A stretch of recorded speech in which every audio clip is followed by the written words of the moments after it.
Hello everyone and welcome back. Ethan with Hey Buckle Outdoors here today. We're going to be diving into a fairly in-depth review over this rifle right here. This is the Remington 700 ADL. Now this is Remington's, it's not new, but it's their most budget-friendly 700 rifle. This particular example is in 308. So I'm going to go over what they normally retail for and some of the specs, and then we're going to get into the accuracy. So I checked 3 different places for the average price of these guys. Midway USA has them listed for $639.99 to $659.99. True gun value, the average price over the last 12 months is $544.85. Palmetto State Armory had one. It's in 6.5 Creed, which is relatively similar, for $554.99. Now, I found this at a local gun shop. I did not pay sticker price. I never hardly do. They had this guy on clearance. I couldn't sell it for whatever reason. I paid $331.59 for the rifle. I've got a worn 0 MOA mount, a pick rail, so to speak, on here. I paid about $50 for that. I got a Vortex Iron Peak 4012x44, paid $119 for that, and then I paid just under $24 for a set of Vortex rings. Now, my idea with building this out was to have a budget-friendly hunting rifle, something I could test the accuracy on and see if it'd be a contender for hunting season this year. Now, we're going to try several different types of ammo. This is going to be a multi-day review for me. Obviously, it's going to be 20 or 30 minutes for you. So, getting into it, a couple different specs here. The barrel, it is 24 inches. That's what drew me really to this rifle. It's hard to find 308s anymore with a 24-inch barrel unless you find something that's in an older model. What I like about the 24-inch barrel is it gets that round cooking, right? You're going to get a little bit more velocity, even out of 150, 165 grade projectiles, moving roughly 2850, 2900 feet per second. So that was a plus for me. Capacity for this guy, 4+1. I've only stacked 3 in the internal magazine here. Now, in case you guys can't see, there is no hinged floor plate. Now, Remington has just come out of their bankruptcy. They're trying to innovate, I guess, but this is lackluster at best. If you're going to advertise a rifle, let's just say, let's take Midway USA for $639, at least give us a hinged floor plate. That's the least you can do. Now this, if I wanted to put a chassis on this or whatever, I'm going to have to buy a Magpul adapter in order to either hook a floor plate onto it or have some Magpul mags. So that's a con in my opinion. Some of the other stuff, weight is bare bones, so they give you nothing, not a single thing with this rifle. It's just the rifle. You don't get a mount, you don't get rings, you don't get a scope. I'm sure they do have those offerings, but this particular example came with absolutely nothing. Weight on this guy, bare bones, 7¼ pounds, so 7 pounds to 0.25 ounces. Let's take a look here, or I guess ¼ pound is 4 ounces, so 7 pounds, 4 ounces. Overall length from tip to butt on this guy is 43 inches and 43.63 inches. No accessories, like I said. The stock on this thing, I don't know if the camera's picking that up, but it's cheap, hollow. It does a decent job. With the way I have my scope mounted, it gives me perfect eye relief. I think for 308 6.5, if you're going to be shooting anywhere from 50 yards to 300 yards, 4-12 is probably a good choice. Obviously, some people like the 3-9. I tend to venture more towards the 4-12. It just gives me that extra versatility that I might want. Trigger on this guy, we'll ghost it real quick. As you can see, I'm going to take this scope cover off here. It is unloaded, so let's ghost it together. The factory website says that it is a 4-pound trigger. I think it's a 4-pound trigger when it wants to be. It feels about that. It might creep from like 3.5 up to 4, a little over 4 pounds. Not terrible. I prefer a slightly heavier trigger myself. I'm not too big of a fan of those super ultralight, like 1 pound, 10-ounce triggers or 2 pounds. So that's like right in the money spot for me. Though 4 pounds is like creeping on the furthest edge of being too heavy of a rifle trigger for myself. Made in America. Post-bankruptcy, there's like no factory warranty on these guys, so if you get a piece of crap rifle, it's kind of on you to get that fixed. As far as I know, correct me in the comments if I'm wrong. Now, I did do some accuracy testing with this guy already. I'm going to go back tomorrow and do some more, and you'll see that here shortly. Anyways, I tested out 3 different loadings out of this guy, so I zeroed it with Nosler ballistic tip. Just, they're like plain Jane, run-of-the-mill ammo. This is 308 ballistic tip, 150 grain. This stuff performed really well at 50 yards, which is typically where I like to zero, but for this test I brought it out to 100. At 50 I was getting about 3/4 minute groups. Not great. Now I will show you guys on the camera here soon, but on average I was looking at a 2.5 inch group at 100 yards. Granted, I was not letting the barrel cool down for 15 minutes every 3 shots. Most of us are not going to have the opportunity to do that if we're at the range. I did get one group right around an inch, inch and a half. I got another one that was a little over 2. I verified my zero this morning with some PPU M80 ball. This stuff is 147 grain. At 50 yards, it was looking, I put 1, 2, 3, 4, 5, 6, 7 rounds on it, and it was like just over an inch. So not too bad. But again, that's at 50 yards. So that can be deceiving. You move out to 100 yards and you get a 3-inch group. At 100, I ripped off, let's see, 5 here, and it was like, again, a 3-inch group. M80 ball, I'm not expecting a whole bunch of accuracy. It's just the way she goes. And then I put another 3-shot group in there and got just under an inch. I will move the camera and show you guys that real quick, and then the next clip you'll see after that is going to be me either going to the range with you or going over the accuracy of the other loadings. Stay tuned. I do want to interrupt today's video. Look, guys, I enjoy doing this. YouTube is a passion project for me. I enjoy sharing my experiences, teaching where I can, if you want to listen to a goober like me. But these videos are not cheap. For example, this rifle was set up, it was over $500. This is like 200 bucks in ammo right here. The best, I don't take sponsorships. I don't do Patreon or any of that dumb stuff. I simply ask for you guys to watch the videos. So if you enjoy watching this type of content, I do ask that you subscribe, number one. That's the greatest way to help out. Like, share, comment, and share. That helps promote the video in the algorithm. I understand some of you might not want to go through all that, and that's fine. I simply invite you to do that if you'd like to support. That's the best way to do it. And if you know someone who has one of these rifles and they like to see how it does in this particular instance, please share the video with them. Thank you guys, and I'll see you after the range. Hey, the first load I tried was this, I believe this is PPU. Nope, Cellar and Bellet, my bad. Pretty much the same quality ammo anyway. So this is at 50 and 100 yards. So this is the 50-yard grouping, as you can see here. Here's an ink pen for size. So as you can see, we're looking just about over an inch there for that group at 50. Not terrible. And then moving on here, I was ripping off these rounds rather quickly. I did not allow the barrel to cool all the way. Kind of strung out a little bit, which is to be expected with a pencil-thin barrel such as this one is at 100 yards. Now, I did also, so after this grouping, I did let it cool for about 10 minutes, and then I tried again. I was shooting left, or to the right, so I adjusted left after this, and I was able to get a relatively small group. There's not any grid boxes here, but my guess would be right at 1 inch. Now, moving over here, as you can see, the Nosler did not, I don't know what's up with Nosler. I mean, this stuff goes for like almost 40 bucks at the store. First group at 100 yards, ballistic tip 150 grain. Point of aim was here. First round hit here. Again, I might have pulled this one. That is a consideration, but it was a cool bore. And then 1, 2, 3. So I don't know what happened there. It is a possibility that I pulled that one. Because I didn't like that, I moved up here. And as you can see, you're looking at probably close to 2 inches there.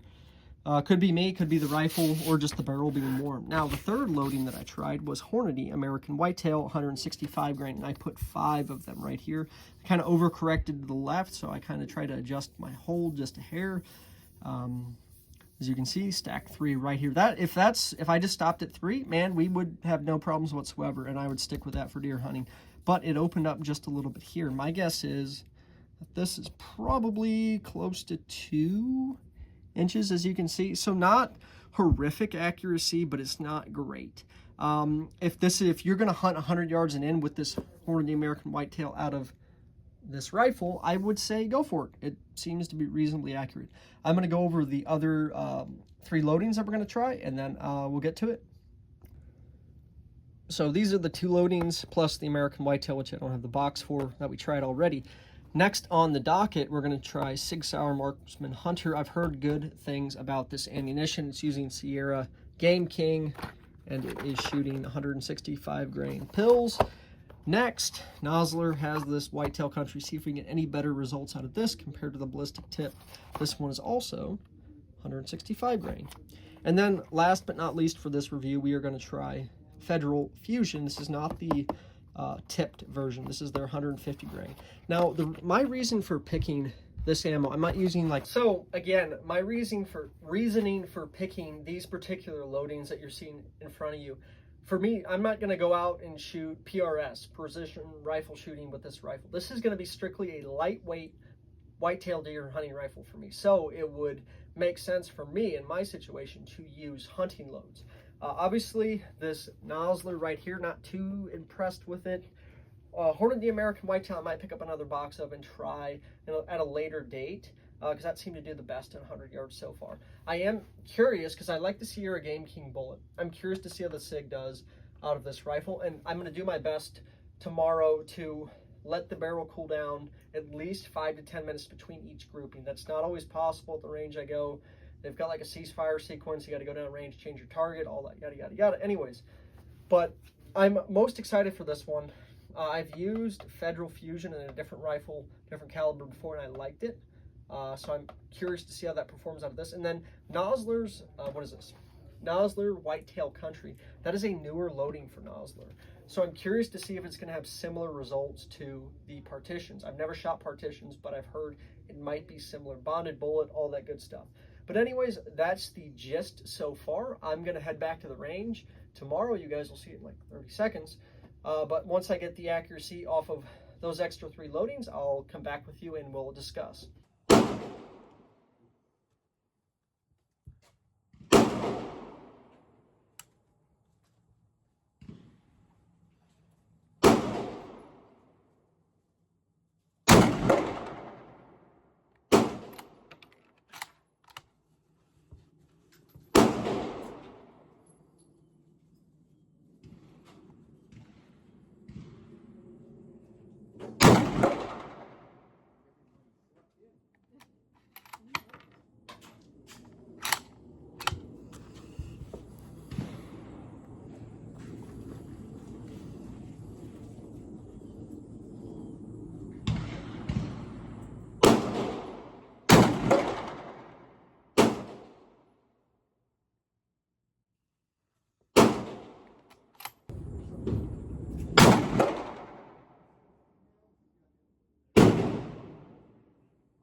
You never guessed that.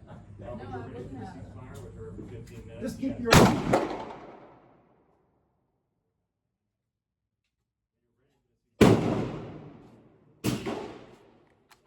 Hello everyone, and welcome back. Got back from the range yesterday, didn't have time to finish the video. So, as you can see, this is the order we tested them in. I test, again, recap, I tested the SIG Marksman Hunter 165 grain, the Nosler Whitetail Country 165 grain, and Federal Fusion in 150 grain.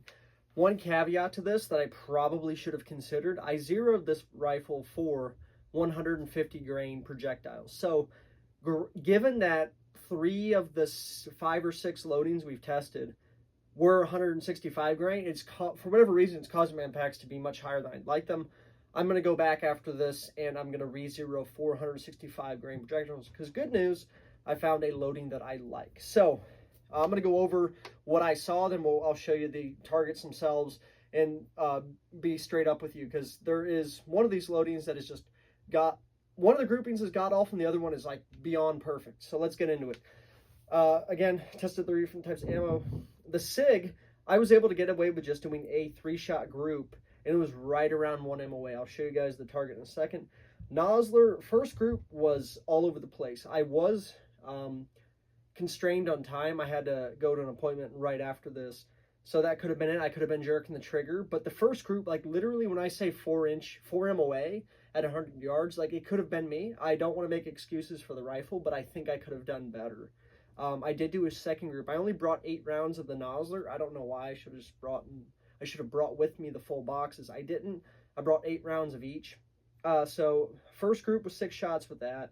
You'll see it was erratic all over the place. That could have been me, but I give every rifle a mulligan. Sometimes there are loads that your rifle just doesn't like. Second group, however, was sub half minute. Like literally they are right on top of each other. So I'll show you guys that here in a minute. So I don't want to discount the Nosler here because I think it has potential to be really accurate. I think I might have just messed that one up severely, and you'll see it's bad. Like I am almost ashamed of that kind of accuracy. Federal Fusion, I did a 5-shot group. I was going to do a 3, and if I would have done 3, it would have been a 1 MOA group. But I think that's an important thing to understand how your rifle acts once the barrel heats up. And this is a pencil-thin barrel. That is a consideration I do recommend you keep in mind if you pick one of these up. Like this is not even on, I think this might be a number 4 profile barrel. It is extremely thin. 3 shots is like in the money. If you get away with 3-shot group, let it cool all the way down. Again, some of us want to go out to the range and have fun. Put 4, 5, 6 shots in one string. So the Federal Fusion 5-shot group, just under 2 inches. If it would have been 3 shots, it would have been 1 inch. But, you know, we can't have our cake and eat too. So, yeah, pencil thin barrel. That trigger, at first, I wasn't, like, totally against it. I thought it was, you know, it's a little heavy, whatever. It's, like, right there, man. It is right on the edge of being way too damn heavy to shoot well with. It can be done, and it's... I don't know if this is Remington's quality. I mean, when you say Remington and quality in the same sentence anymore, it's almost like, what do you call it? It doesn't make sense. So the trigger is way too heavy. It's right at 4 pounds, maybe a little over 4 pounds. And sometimes it decides to be 3.5 pounds. You never know what you're going to get. I would say this rifle is MOA, sub-MOA capable. I don't think they even have a guarantee on this. I will have to double check their website and maybe put in an edit towards the end of this video if it is. The other thing too, I just watched a video from Backfire. Jim from Backfire was talking about some of the issues we've been seeing as a customer base in the industry in terms of ammunition quality has gone down severely since COVID, as well as it's inconsistent. Like one lot number might be extremely accurate, the next lot number, yada, yada, yada. You get the point. So I don't want to completely discount this rifle. It is MOA capable, maybe even sub-MOA capable. This exact setup, as you can see here, I've got this little porta-aim tripod as well as a sandbag. This is not the most accurate shooting setup. If I had a bench rest where I could lock this down, it would probably be way more accurate. But you're only as good as your weakest link.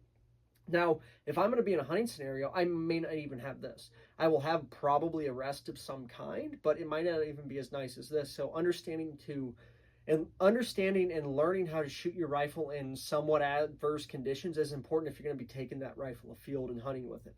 So enough of my yabbering. I'm going to bring you guys over here and show you the groupings we got and kind of walk through what I think happened, the good, the bad, and the ugly. Stay tuned. So the first 2 loads that I tried were this SIG Marksman Hunter, that was number 1, and then I tried Nosler. So I will show you. Let's start off with the good news. SIG Marksman Hunter, as you can see, that is probably under 1 inch, right at 1 inch. So it is capable of doing that. I think that heavy trigger is what's causing me to hit to the right. I could be mistaken though, because every time I adjust my scope back to the left, I get it shooting off to the left. Now, this Nosler, I want to say this is on me, but it could be the rifle not liking the ammo. My point of aim was this 8 right here. At 100 yards, I've got 12 power scope. It can do reasonably well at 100 yards. The first impact that I saw hit here. Look at how high and left that is. That's got to be about, I don't know, 2.5 inches high and about the same, if not more, to the left. That is ridiculous. The second impact I saw hit the styrofoam backer. It was like right above here. And then, so I was like, okay, that's shooting high. I'm going to drop my point of aim right here. Then it hits here, or hits here rather. It hit here. That was the third shot. I guess I should have put 1, 2, 3. Anyways, I didn't like that. I was like, okay, that's kind of weird. Not a big fan. So I moved here. And my hold was right at this X, the circle of the X. And my first 2 impacts were here, and the third was there. So I don't know if like I got a bad batch or if it's by poor shooting. It could be. But if you turn to the next targets, I had 2 rounds left. I only had 8 rounds of the Nosler stuff with me. The next 2, I lowered my point of aim to this bottom red line here at 100 yards. And look, 2 shots. 1, 2, right on top of each other. So I don't want to completely discount this Nosler Whitetail Country. I think I'm going to go back and do an individual review of this ammo, get like 2 or 3 boxes and spend a couple 3 days at the range just figuring out this ammo because I think it has a lot of potential. I like a lot of Nosler's bullets and it seems to have a lot of potential.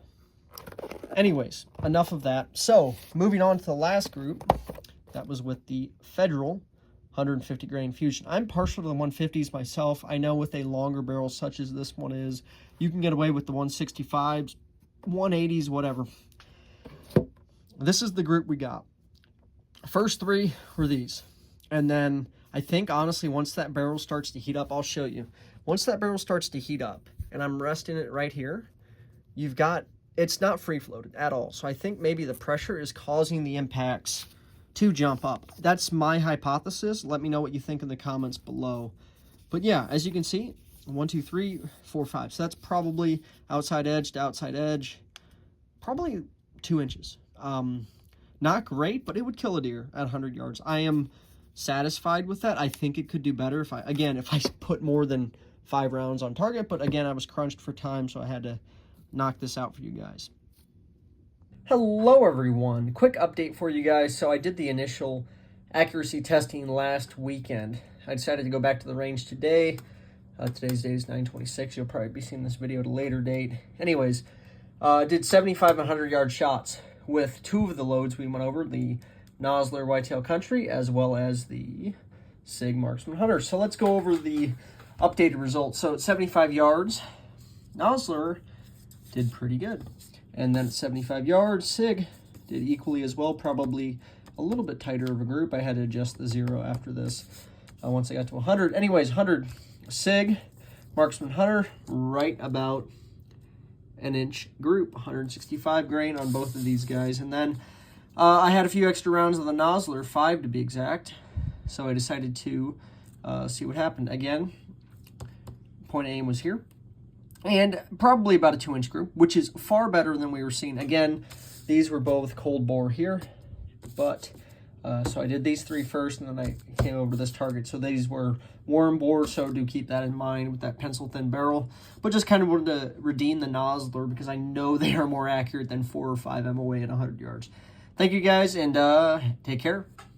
And so, in front of you can see the 6 of the 7 loads we tried. I don't have the box for the American Whitetail anymore, unfortunately. I had 5 rounds of it left from like last deer season, so that's why the box isn't here. But we shot Horn of the American Whitetail, 165 grain. You can see that earlier in the video if you skipped over it. Overall, what do I think? I don't think you should spend $650 on this rifle if you want my complete honest opinion. It is like bare bones when you get it out of the box. Like there's nothing, not scope, not rings, not even a mount. Like all of this I had to purchase separately. For $650 with what Ruger is offering, with what Savage is offering, and CVA especially, I mean, a couple $100 more, you get into like Tikka rifles. I don't think it's worth $650. However, if you, with my situation, I was able to get the rifle itself for $331. So it's not, like for me, it's like, it's a budget rifle for a $331 rifle. For me personally, I love it. I think it's doing great. I'm going to focus heavily with this Sig Marksman Hunter ammunition because I think that has the most potential for my needs. Your mileage may vary. Now, where I see this, I think this is a good, probably 200 yards in end gun. Keep in mind, you shoot more than 5 shots, you're going to start stringing rounds all over the place. Not free floated.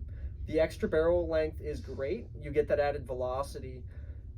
Something I need to keep in mind though, I zeroed for 150 grain pills and I was shooting a majority 165, so that's on me. That's really not the rifle's fault. I'd say the 4-12 does really good for me. That's probably my preferred go-to scope. Some people love the 3-9. This is again a budget setup. $100 scope, $300 rifle, and a $50 rail. Look, if you're gonna buy one of these brand new, see if you can find it on a deal. The other thing I forgot to mention, I believe earlier, when I got it, right here in front of the receiver, like right here where the bell starts opening up for the scope, there was a major spot of rust just sitting on the shelf. Now, granted, that rifle had been sitting there for over 2 years, so they were probably like, you know, they just left it. I was able to get rid of that with the copper brush and some CLP. Now, I'm gonna I'm gonna spray paint this at some point just to add that protection, because I know if I sweat on this thing the tiniest bit, it's gonna rust up. It's not the greatest quality for the price. Again, Remington, you just came back from bankruptcy. Don't shoot yourself in the foot. You need to do better, really. I know this is their budget line, but if it's a budget line rifle, charge $450 for it, or $400 even. And I think you would get a lot more interest in, especially newer hunters, newer shooters. Anyways, that's what I got to say about it. I will be making further videos, probably revisited one in the future, where I can dial in with the 165 grain. I definitely want to spend some more time with this, with that, and then a couple other loads, and see if we can really tighten those groups up. Thank you guys so much for watching. I do hope you enjoyed this week's video. Let me know what you think in the comments below, and if you would like to see further accuracy testing with either this rifle or anything else, I'd be happy to see it. So let me know. Thank you guys for watching. I'll see you.